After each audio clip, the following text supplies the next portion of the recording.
chemical experience. Our next science experiment. Yeah. These are the germs. Yeah, these are the germs. A bowl of water.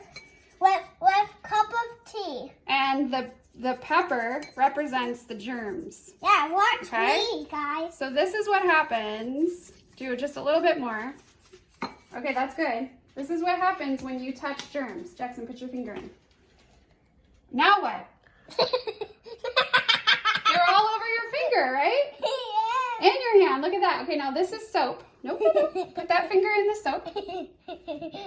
Okay, and now put that finger in the germs and see what happens. Whoa!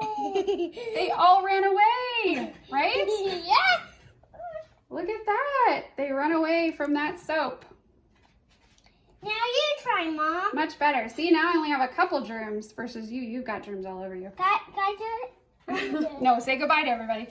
Goodbye, everyone. Make sure you give us a thumbs up on all of our videos. We love you guys.